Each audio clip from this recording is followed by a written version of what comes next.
প্রথমবারের মতো চিরচেনা প্রথা ভেঙে ঢাকায় পেশাদার কূটনীতিকের বদলে একজন রাজনীতিবিদকে রাষ্ট্রদূত করে পাঠাচ্ছে ভারত। ৭৫ বছর বয়সী দীনেশ ত্রিবেদীকে পরবর্তী ভারতীয় রাষ্ট্রদূত হিসেবে পাঠাচ্ছে বিজেপি সরকার।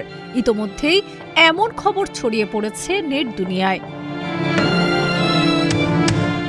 তবে দীনেশ ত্রিবেদীকেই কেন পরবর্তী রাষ্ট্রদূত হিসেবে বেছে নেওয়া হয়েছে এ নিয়ে প্রশ্ন দানা বেঁধেছে জনমনে। জানা গেছে, পেশায় রাজনীতিবিদ দীনেশ ২০২১ সালে মমতার দল তৃণমূল কংগ্রেস ছেড়ে যোগ দেন বিজেপিতে।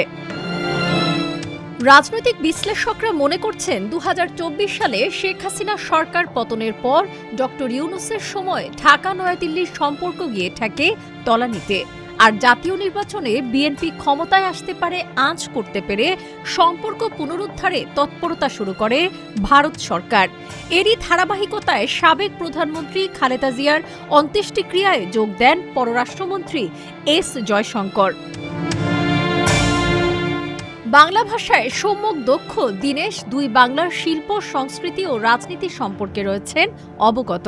ধারণা করা হচ্ছে, এই দক্ষতাকে কাজে লাগিয়ে আগামী দিনে দুই দেশের সম্পর্কে ইতিবাচক পরিবর্তন আনতে পারবেন তিনি। বিশেষ করে বিএনপি নেতৃত্বাধীন নতুন সরকারের সঙ্গে ভারতের দ্বিপাক্ষিক বাণিজ্য ও নিরাপত্তা ইস্যুগুলো এগিয়ে নিয়ে যাওয়াই হবে তার প্রধান চ্যালেঞ্জ।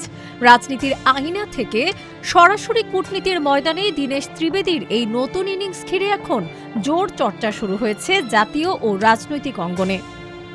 গুজরাটি দম্পতি হীরালাল ত্রিবেদী ও উর্মিলাবেন ত্রিবেদীর কনিষ্ঠ পুত্র এই দীনেশ।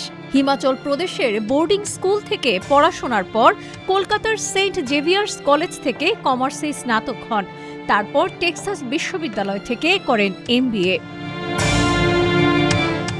রাজনৈতিক বিশ্লেষকদের মতে, প্রতিবেশী বাংলাদেশের সঙ্গে কূটনৈতিক সম্পর্কের সমীকরণ বদলাতে নয়াদিল্লি এত বড় চমক দেখিয়েছে।